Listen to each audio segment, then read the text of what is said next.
لوگ کہتے ہیں کہ الو آ گیا، اور جہاں الو ہوتا ہے وہاں اجاڑ ہوتا ہے. یہ بربادی کی علامت ہے. الو استعارہ بنا لیا بربادی کا، اور یہ ہمارا خود ساختہ ایک تصور ہے کہ جس جگہ پہ الو بولیں، الو بیٹھیں تو وہاں بربادی آ جاتی ہے. عجیب فلسفہ گھڑ لیا. الو کے بولنے سے بربادی کیسے آئے گی؟ اور اندر کا نفس الو بن گیا تو پھر بربادی آئے گی. اس کو دیکھو کہ وہ خراب تو نہیں ہو گیا. میں کہتا ہوں ایک گھر میں صبح کا آغاز سجدوں سے ہوتا ہے، پھر سورہ یاسین کی تلاوت کی جاتی ہے. سارا دن گھر کے اندر محبت، چاشنی اور پیار سے افراد خانہ کا وقت گزرتا ہے. کمائی کر کے لانے والا گھر کا کفیل رزق حلال لا کے اپنے بچوں کو کھلاتا ہے. نظر کی پاکیزگی اور خیالوں کی طہارت کا ساما ہوتا ہے.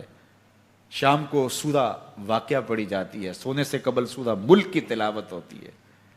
دہلیز پہ آنے والے سائل کو جھڑکا نہیں جاتا، مہمان کی عزت کی جاتی ہے، تکریم دی جاتی ہے. گھر کو صاف ستھرا رکھا جاتا ہے. قرآن کی تلاوت کی مہک پھیلی ہوتی ہے گھر میں. گھر کے اندر درخت پر 100 الو بھی بیٹھ جائیں اس گھر میں بربادی نہیں آئے گی. اور ایک گھر میں اللہ کے حکموں کو توڑا جاتا ہے. افراد خانہ ایک دوسرے کو گالم گلوچ کرتے ہیں. قرآن کبھی کھول کے کسی نے نہیں دیکھا، سجدے کی کسی کو توفیق نہیں ہوئی، تو گھر کے اندر جو مرضی رکھ لیں برکت نہیں ہوگی. میاں یہ تو تمہارے اعمال کا نتیجہ تھا، لیکن تم نے لگا دیا الو کے کھاتے کہ الو بیٹھ گیا، یہ سب کچھ بربادی ہوئی. تم نے وعدے توڑے، تم نے لوگوں کو 2 نمبر مال دیا، اس لیے تمہاری فیکٹری برباد ہوئی، اس لیے تمہاری دکان نہیں چل رہی. کہ تم کہتے کچھ ہو دیتے کچھ ہو. ایک مرتبہ جو دھوکہ کھاتا ہے وہ دوبارہ تمہاری دکان پہ نہیں آتا. یہ الو کا کام نہیں ہے، یہ تمہارے نفس کے الو کا کام ہے. لیکن تم نے الو پہ مڑ کے کسی منحوسہ، یہ فلاں منحوسہ ہماری دکان پہ آئی صبح، آج سارا دن گاہک ہی نہیں آیا. کیا فلسفہ تم نے تراشا؟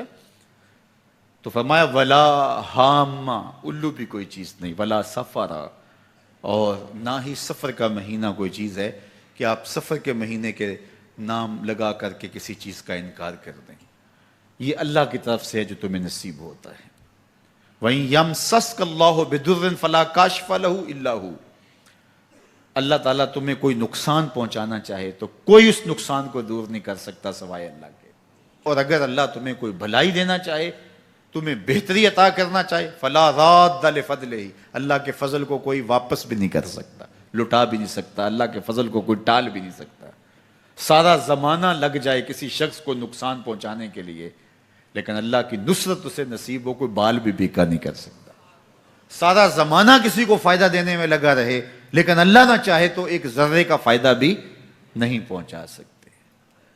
ایسا ہوتا ہے نا کہ مریض بہت دولت مند ہے اور اعلیٰ سے اعلیٰ علاج گاہ میں اس کو پہنچا دیا گیا. ہر وقت 5-6 ڈاکٹر اوپر کھڑے ہیں، ایک ایک سانس کو کنٹرول کرنے کی کوشش کرتے ہیں. کئی مشینوں کے اندر ایک ایک چیز کا ہر وقت ٹیسٹ ہو رہا ہے، لیکن موت آئی تو سارے ڈاکٹر ایک سانس کی بھیک بھی نہیں دے سکتے.